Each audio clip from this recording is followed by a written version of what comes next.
प्रथम तहलका न्यूज। हिसार के फवारा चौक पर वरिष्ठ कांग्रेसी नेता और हरियाणा प्रदेश कमेटी के प्रवक्ता अश्वनी शर्मा के नेतृत्व में एक अनोखा प्रदर्शन किया गया। इस अनूठे प्रदर्शन में अश्वनी शर्मा ने भैंस के आगे बीन बजाकर अपना रोष प्रकट किया। अश्वनी शर्मा ने कहा कि जिस तरह से भैंस के आगे बीन बजाना व्यर्थ है, उसी प्रकार केंद्र और हरियाणा सरकार संवेदनहीन और निष्क्रिय हो गई है। अश्वनी शर्मा ने कहा कि लॉकडाउन के पिछले 3 महीने के दौरान पेट्रोल और डीजल पर लगने वाले केंद्रीय उत्पाद शुल्क और कीमतों में बार बार अनुचित बढ़ोतरी ने देश और प्रदेश के नागरिकों को असीम पीड़ा दी है। उन्होंने कहा कि आजाद भारत में ऐसा पहली बार हुआ है कि डीजल के दाम पेट्रोल से आगे निकल गए। जहां एक तरफ देश स्वास्थ्य और आर्थिक महामारी से लड़ रहा है, वहीं दूसरी तरफ मोदी सरकार पेट्रोल डीजल की कीमतों और उस पर लगने वाले उत्पाद शुल्क को बार बार बढ़ाकर इसे मुश्किल समय के दौर में मुनाफाखोरी कर रहे हैं। उन्होंने कहा कि देश एवं प्रदेश सरकार से आम नागरिक ही नहीं बल्कि कर्मचारी, किसान, मजदूर एवं व्यापारियों सहित तमाम वर्ग परेशान हैं। एक ये प्रदर्शन करने का फैसला किया इस गूंगी बहरी केंद्र और हरियाणा प्रदेश की सरकार के खिलाफ, वर्तमान सरकार के खिलाफ, कि हमने भैंस के आगे बीन बजाने का एक ये नया कॉन्सेप्ट रखा और हम आज ये भैंस के आगे बीन बजाकर हम सभी कांग्रेसी युवाओं ने, हमारे साथ युवा भी हैं, दुकानदार भी हैं, सभी प्रकार के साथी हैं, सोशल डिस्टेंसिंग और अन्य सभी चीज़ों को हमने अपने उसमें रखते हुए और हमने ये फैसला किया कि हम भैंस के आगे बीन बजाकर केंद्र सरकार और हरियाणा सरकार को हमने भैंस की तरह उसकी कार्यशैली को निष्क्रिय माना है, संवेदनहीन माना है। और आज हमने यहाँ हिसार के व्यस्ततम फव्वारा चौक पर भैंस के आगे बीन बजाकर, यानी केंद्र सरकार और हरियाणा सरकार के आगे जो है बीन बजाकर ये प्रदर्शन किया है। और हमारी हरियाणा प्रदेश कांग्रेस की माननीय अध्यक्षा कुमारी शैलजा जी ने पिछले 4-5 दिन पूर्व किया था कि पूरे हरियाणा प्रदेश में हर जगह 1 से 4 जुलाई तक विधानसभा और ब्लॉक स्तर पर सभी नेता आप अपने ढंग से धरना और प्रदर्शन करने का काम करेंगे। इसी उसको मद्देनजर, कार्यक्रम के मद्देनजर श्रीमती सावित्री इंदल जी के सानिध्य में आज हम सभी मित्रों ने एक नए फ्लेवर के साथ हमने सोचा कि कई प्रकार के प्रदर्शन हरियाणा प्रदेश व देश में देखने को मिलते हैं, तो हमने सोचा कि हम एक नए फ्लेवर के साथ आज एक नया मैसेज जो है वो भारतवर्ष की केंद्र सरकार, इस निकम्मी और नकारा सरकार और खट्टर साहब की खटारा सरकार के खिलाफ भैंस के आगे बीन बजाकर आज ये संदेश देना चाहते हैं कि अब जुमलेबाजी से काम चलने वाला है नहीं, तुरंत डीजल और पेट्रोल की बढ़ी हुई कीमतों को वापस लो। और आज़ाद हिंदुस्तान में ये पहली बार हुआ है दोस्तों कि डीजल पेट्रोल के दामों को भी पीछे छोड़ते हुए आगे। उन्होंने कहा कि 1983 अध्यापकों के परिवारों को रोटी के लाले पड़े हुए हैं।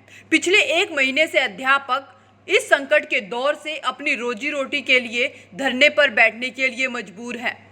वहीं मई 2004 में भाजपा ने सत्ता संभाली थी, तब पेट्रोल उत्पादन शुल्क 9 रुपये 20 पैसे प्रति लीटर एवं डीजल 3 रुपये 46 पैसे प्रति लीटर था। लेकिन 6 सालों में केंद्र सरकार की भाजपा सरकार ने पेट्रोल पर उत्पादन शुल्क 23 रुपये 78 पैसे प्रति लीटर और डीजल पर 28 रुपये 37 पैसे प्रति लीटर की अतिरिक्त बढ़ोतरी कर दी है।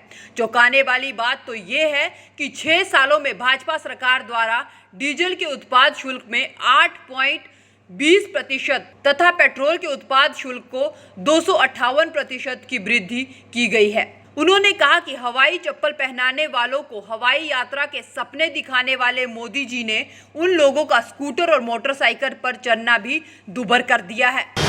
देखिए, पूरे भारतवर्ष में मोदी सरकार के खिलाफ और हरियाणा प्रदेश की भारतीय जनता पार्टी के सरकार के खिलाफ आज पूरी तरह रोष है।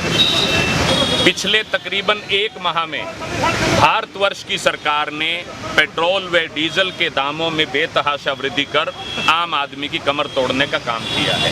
इससे महंगाई दर में वृद्धि हुई है। देखिए, ये 2013 में कहने वाले मोदी जी बड़े गर्व से अपना सीना ठोककर कहते थे कि हम हवाई चप्पल वालों को हवाई यात्रा करवाने का काम करेंगे, भारतीय जनता पार्टी की सरकार, हमारी सरकार। लेकिन मोदी जी, आपने उनको हवाई यात्रा करवाने के सपने दिखाने वाले लोगों को आपने स्कूटर और मोटरसाइकिल पर चलने लायक नहीं छोड़ा, और मैं तो कहूँगा कि उन्हें हवाई चप्पलें भी उनसे छीनने का काम किया। पिछले दिनों लॉकडाउन जब गलत तरीके से पूरे भारतवर्ष में लगाया गया तो सभी लोगों ने ये चीज़ देखी कि किस प्रकार नंगे पांव हमारे मजदूर, जो हमारे प्रवासी हमारे साथी थे, मजदूर भाई थे, वो कितने से कोई 500 किलोमीटर, कोई 1000 किलोमीटर और कोई 1500 किलोमीटर पैदल चलकर जो है वो अपने गंतव्य स्थान पर पहुंचे। प्रतिवर्ष 2 करोड़ नौकरियां देने का वायदा किया। बेरोजगारी आज चरम सीमा पर है। आपने एक ही झटके में कोरोना महामारी के नाम पर 12,000 नौकरियां जो है वो छीनने का कार्य किया। आपने अनेकों ऐसे फैसले, आज कहीं पर पीटीआई धरने पर बैठे हुए हैं पिछले 1 महीनों से। आज का जो हमारा आईटीआई के लोग, नगर पालिका के लोग, हमारे निहत्थे जवानों को एलएसी पर लड़ाई लड़ने के लिए भेज दिया जाता है। हम पूछना चाहते हैं मोदी जी आपकी विदेश नीति के बारे में। आप बताइए देश को आकर आपकी विदेश नीति कि नेपाल जैसा एक छोटा सा देश आज में आंख दिखाता है, यही आपकी विदेश नीति है। मोदी जी आप कहते थे कि पाकिस्तान की करेंसी देखिए, भूटान की करेंसी देखिए, नेपाल की करेंसी देखिए, और भारत का प्रतिदिन पतला होता रुपया देखिए। मोदी जी अब आप देश की 130 करोड़ आवाम को बताइए कि रुपया कितना मजबूत किया आपने, जीडीपी की क्या स्थिति है, एलएसी के बारे में देश की जनता को बताइए। जो 20 लाख करोड़ रुपए का आर्थिक पैकेज, जो झुंझुना, जो एक जुमला आपने भारतवर्ष के लोगों को देने का काम किया, उसके बारे में लोगों को बताइए। आज हरियाणा सरकार के बारे में भी हम ये बात कह देना चाहते हैं कि वर्तमान हरियाणा सरकार हर मोर्चे पर विफल है, चाहे वो कोई भी मुद्दा हो। कल परसों 2 पुलिस कर्मियों को बुटाना, जींद सोनीपत रोड पर उनकी निर्मम चाकुओं से गोदकर हत्या कर दी गई। कहीं हमारा जवान एलओसी पर, हमारे 20 जवान पिछले कुछ दिनों पहले शहीद हुए। क्यों? क्योंकि वो निहत्थे उन्हें एलएसी पर तैनात किया गया था, भेजा गया था।